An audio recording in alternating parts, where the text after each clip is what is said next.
shaken me from the miry clay. Surviving the global shaking. I want to believe that all of us are aware of the shaking that is going on all over the world. Some of us are caught unawares, but for those who are Bible scholars, those who are acquainted with the word of God, we know that it has been prophesied. Terrible things will be happening in these last days. The Bible calls it perilous times, dangerous times, terrible times that people will be confused. Just like when coronavirus came up, there was confusion everywhere, panic, fear everywhere. But that is also scriptural. And we expected it. And more are still coming. But what I know, whatever happens, children of the Lord, through children of the Lord, we escape. Amen. I want to turn your Bibles with me to the book of Isaiah, chapter 24, verses 1 to 6. Isaiah 24, verses 1 to 6. The Lord is going to completely destroy everything on earth. He will twist its surface. He will scatter those who live on it. Priests and people alike will suffer. So will masters and their servants. And so will women and their female servants. Sellers and buyers alike will suffer. So will those who borrow and those who lend. And so will those who owe money and those who lend it. The earth will be completely destroyed. Everything of value will be taken out of it. That's what the Lord has said. The earth will dry up. The world will dry up and waste away. The heavens will fade away along with the earth. The earth is polluted by its people. You can see the devastation that is going to take place in the end times. That no world will be left behind. The rich, the poor will be affected. The high and the low. Parents, children, all. No one will be exempted. If something is happening to someone who is your friend or your brother, your sister, has it not affected you? Everyone will feel the touch of this shaking. Who is behind the shaking? God himself. God is shaking the earth. He's going to shake the heavens. Why is the reason? What is the reason for the shaking? He said they haven't obeyed the laws of the Lord. They haven't done what he told them to do. They've broken the covenant that will last forever. King James calls it the everlasting covenant. When something is everlasting, you don't break it. But we have succeeded in breaking the everlasting covenant. The present generation of men, those who do not have the fear of God, have broken the covenant. So the Lord will send a curse on the earth. His people will pay for what they have done. In other words, these are the days of God's vengeance. God's vengeance is coming upon the whole world. There's a shaking going on everywhere. It says, so the Lord will send a curse on the earth, and the people will pay for what they have done. They will be burnt up. Very few of them will be left. Do you see that? Terrible shakings are still coming until people will be dying one by one. Only very few will be what? Will be left. I pray that you and I will be left behind without being shaken off in the name of Jesus. Verse 10, he said, destroy cities will lie empty. People will lock themselves inside their houses. Have we not passed through that one? Have we not passed through that one? When a more terrible viral attack or infection breaks up, only God knows whether they even allow us to even see the sun. At least they said there's a lockdown. Some of us are still moving about because we have not felt the severity of the effect of the virus pandemic. Hallelujah. But when it is so serious, nobody will be allowed to even come out. The Bible says people will lock themselves inside their houses. If you don't lock yourself out inside, if you come out, you are caught up. You won't be able to escape it. It will be safer for you to stay indoors. God will help us in the name of Jesus Christ. And the effect of this shaking is both spiritual and economic. We have seen that there's global economic meltdown. A lot of people are counting their losses already. People have lost their jobs. Some people are not sure of what is going to happen to them tomorrow. People are groaning. People are suffering. A lot are in debt. Indeed, things will get so frightening that all of us will be affected. These are the beginning of sorrows. As the Bible, as Jesus prophesied in Matthew 24, verses 8 to 13. And not only that people will experience economic meltdown, there is a spiritual effect that will also have when people have invested in something with their money and not is forthcoming. You borrow money, big money to somebody, and you cannot get your money back. People you do business for people, they refuse to pay you, and they begin to complain to you that there's no money, not that we don't want to pay, no money. Are you not getting frustrated? People, the Bible says that many will become cold and they will abandon their faith. There's going to be a great fall away. As they begin to count their courses, you see the rich becoming bankrupt. That is the effect of the shaking. Somebody that used to be rich before will suddenly become bankrupt, and he cannot explain it. Why? What is happening? Before his eyes, all that he has gathered, they are of no value. You know, we read it. The value of what you have will be removed. Everything will melt. I have posted a lot of messages on that you don't lay your treasure here on earth, so that you will not be affected. And because people will be affected, their faith will get cold. They become touchy. You just see somebody taking offense for nothing. They become bitter against you. People become bitter against one another for no reason. It is because of the effect of what they are passing through, the pain, the grief, the sorrow, the disappointments that they are confronted with. Look at what the Bible says in Matthew 24, verse 12. And because lawlessness will abound, the love of many will grow cold. Jesus has said it. Verse 10. And then many will be offended.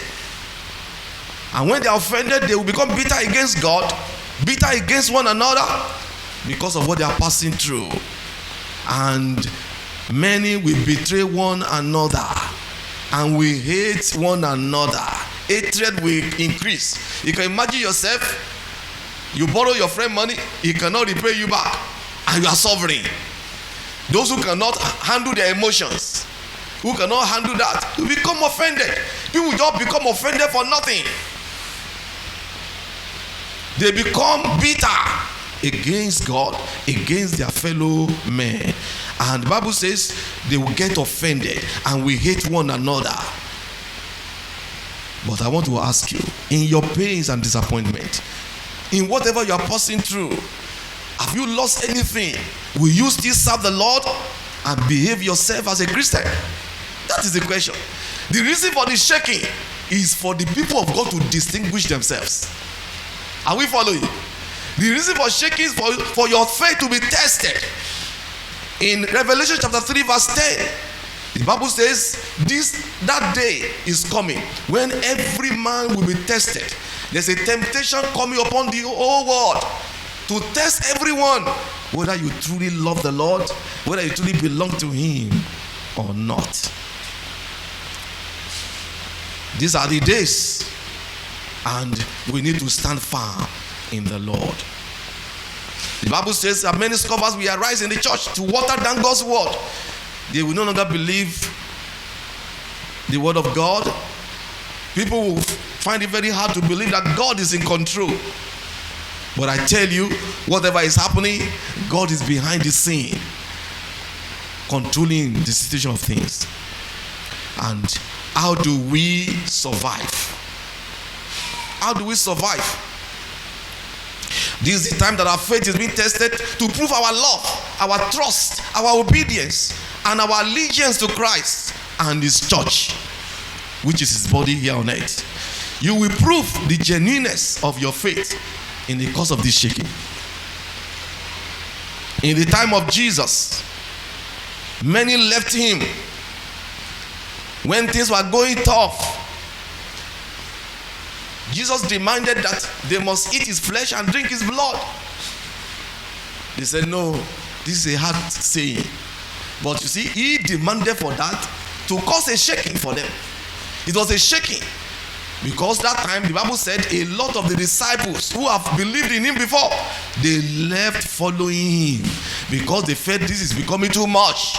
How can he be saying that we are going to partake of his flesh and drink his blood? This is becoming too hard. The going was tough and they left him. But Jesus wanted people that will continue in covenant relationship with him. Because when you eat the flesh and drink of his blood, you have entered into covenant relationship with him. They were not prepared to enter into that covenant relationship. And look at what happened. Remember the passage we read.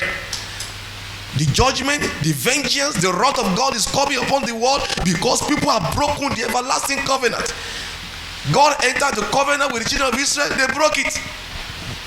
Even many of them could not enter the promised land. Those who entered the promised land, after a while, they also broke the covenant. Well, where did they end up? They ended up in captivity. God will not overlook sin. He is only giving man enough time to repent. His vengeance is already upon the earth. And we need to live right so that we will not be shaken off. God will uphold us from falling in the name of Jesus. And so, that was the shaking for those who will remain, to remain. When they were leaving him, he asked them, he turned to the disciples, the 12 disciples. He said, do you want to go also? They said, no. Where are we going? You alone have the word of life. We will be with you. Those are the people that God is looking for. When the going is tough, they are with him. Whether people join them to follow God or not, they will keep following. And I want to ask you, Christianity, do you think it's bread and butter? What are those hard demands that God is bringing upon you? When God is demanding that separate yourself from this, separate yourself from that, you say, this is becoming too much. That is a shaking already. When you are not ready to obey and separate yourself from those things that God is telling you to separate yourself personally, you say, no, everybody is doing it, I have to. You can be missing it. Because you're following after the Lord. Your walk with God is first and foremost personal. And God's dealing with you is also what? Personal. Are you sensing that God is demanding too much on you? That could be your own shaking that you are experiencing. And we need to watch it. The reason is that only a very few will be left. Jesus is not coming for multitude. He's coming for the remnant. The Bible says few, a remnant will be left. Among those remnants, help yourself. Adjust where you need to adjust, because we are in the last hour. When you hear this is the last hour, you begin to tidy up your life so that something you don't expect won't happen to you. How do we survive? At such a time like this, you need strong intimacy with God. Thank God. I want to believe that during the lockdown, some of you are having good time with the Lord. I want to believe you are studying the word, you are praying. I believe that time of lockdown was really a good time for families to be together. There are certain things that you should have had opportunity to impart your children while they are around with you. You may never get them again.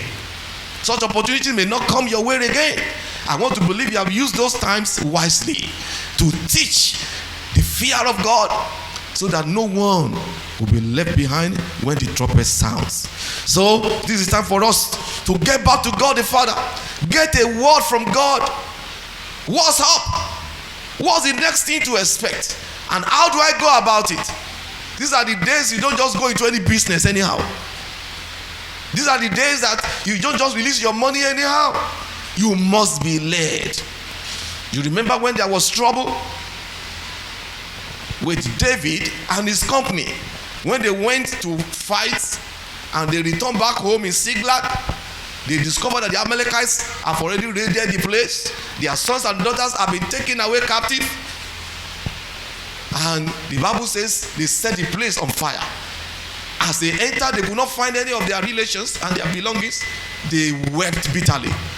Together with David, all of them were distressed. They were grieved. They were hopeless. They wept in hopelessness. And I tell you, that was a shaking. But how did David manage that shaking? How? They have suffered loss, yes. The Bible says that David encouraged himself in the Lord is God. That is in 1 Samuel chapter 30, verses 1 to 18. He encouraged himself first and foremost in the Lord. These are the days that you have to encourage yourself. Don't say, nobody came to encourage me and that is why you are misbehaving. No. Okay, if somebody, the one you are expecting to come, is also battling with his own, because no one will be left. Everyone has one area or another to grieve, to sorrow, to suffer. As you experience disappointment, your friend, your brother that you are expecting to come and comfort you are also passing through their own. So who will come to encourage you? David was wise because he knew God. No wonder the Bible said, they that know their God shall be what? Shall be strong and they shall do exploit. He rose up in the midst of that. He encouraged himself in the Lord is God.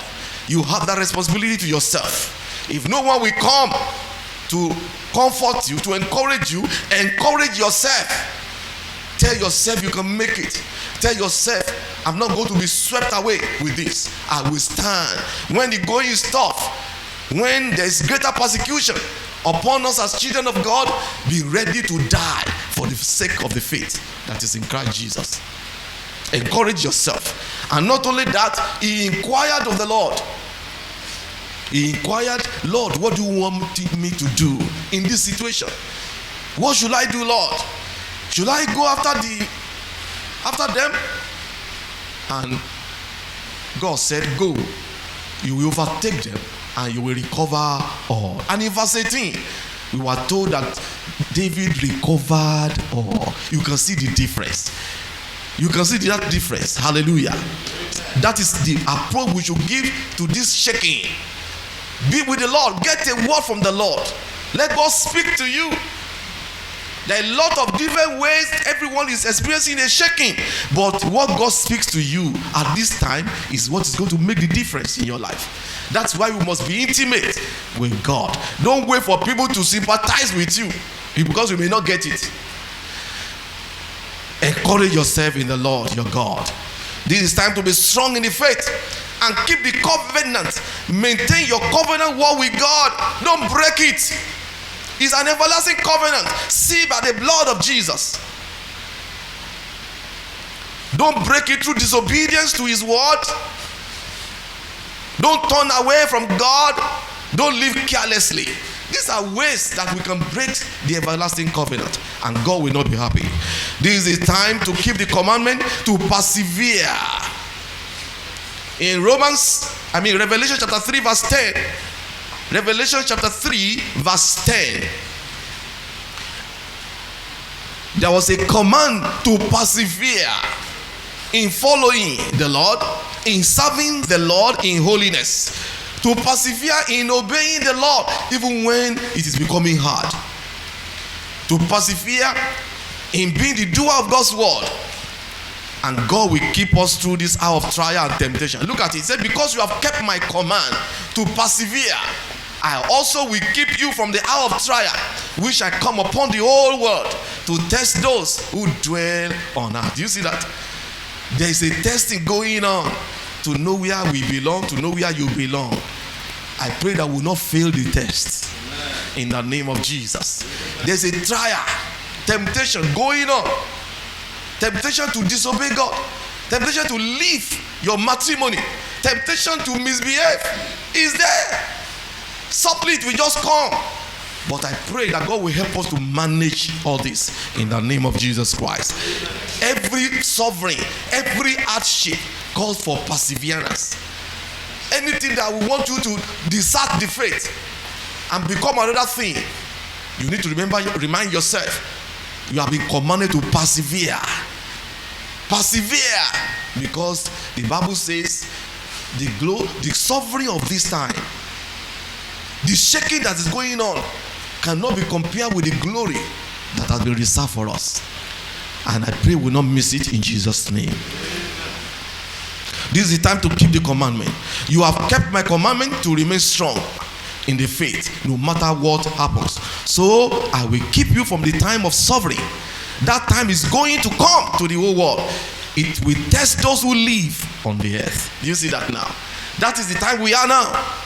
Be determined to endure to the end the present suffering, the subtle persecution, pain, disappointment, grief, rejection, injustice, hatred, and so on. Be determined to follow the Lord even if no one joins you. Be in control of your emotions and behave as a correct child of God to the end. Look at verse 24, verse 13. It says, but he who endures to the end shall be saved. There's endurance now. The present time calls for endurance of all things, because we are nearer to our salvation than when we first began, and we must finish it. God will help us. Though the world is experiencing economic meltdown globally, your case is different. Say, my case is different. You have hope in the Lord, who is faithful, and he will see you through. People will tell you we are in the same boat. I tell you, we are not in the same boat. We are not. We are in this world, but we are not of the world. Make sure you are in the boat. Make sure you are in the ark. When God determined destruction in the beginning, in the days of Noah, God prepared an ark. Everyone that entered was safe.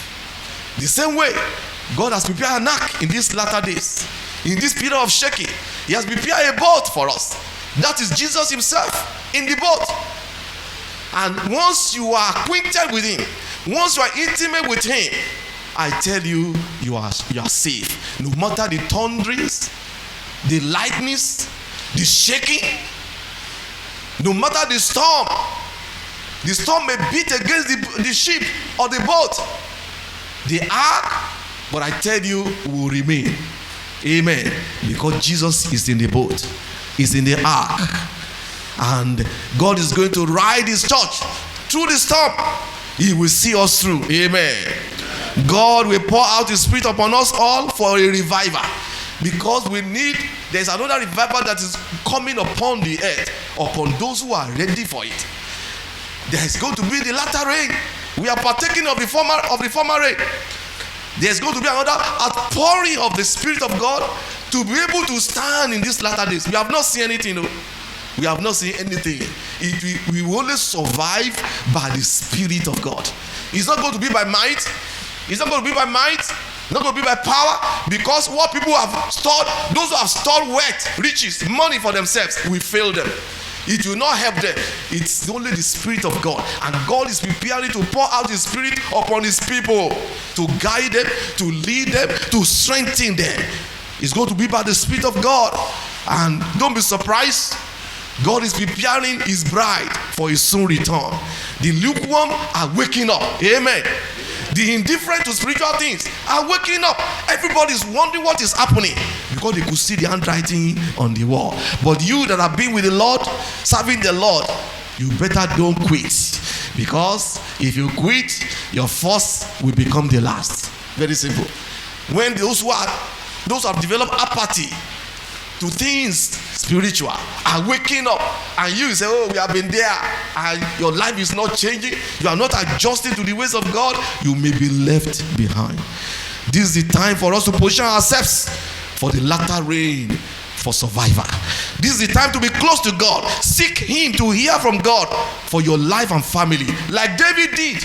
When all of them were confused, David was not confused. He rose up. He came out with a word from the Lord. And he led the people. And everybody rode on his faith. And they were able to recover all that they have lost. God may be counting on your faith. These are the days that people are becoming faithless. Don't throw away your faith, because these are the days that the just shall live by faith. I want us to rise up. Pray for spiritual strength. Pray that God will give you grace and grace and faith to weather the storm. God is in control. Praise God for his faithfulness and promises that are yea and amen. Pray that your faith will not fail this hour. Lord, help me that my faith will not fail. Help me to be able to stand before my family and friends like David in faith. Help, oh God, that the faith that we have in you will carry us through this shaking. In the name of Jesus. Lord, let your grace be upon our lives, that we may serve you acceptably, in reverence, in holiness, and in godly fear. Help us, Lord, that none of us, we and our household, none of us shall be left unprepared, left behind unrapturable. In the name of Jesus, we count on your grace. Pour upon us the latter rain. Fill us afresh with the Holy Spirit and power to stand where others are falling. In the name of Jesus. Thank you, Father. In Jesus' mighty name we pray. Lord, we thank you for your word. Thank you, Lord, for your grace. Thank you for the strengthening. By the word of your grace, we are grateful. Lord, as we go through this new week, go with us. Let your wonderful presence envelop us. In the name of Jesus Christ, we receive grace to stand and not to fall. We receive grace to stand for the truth and not to compromise. In the name of Jesus. Father, help us. Pour your spirit upon us. Revive us. Keep us awake. Bring us to intimacy with you, O God. Thank you, Father. Bless your people as they go. Cause them to find favor in your sight. Meet them at every point of their needs. Lord, send help out of Zion unto your people, that there shall be no one lacking anything good amongst us. In the name of Jesus Christ. Lord, be gracious and be merciful unto us. Thank you, faithful God. In Jesus' name we pray. Amen.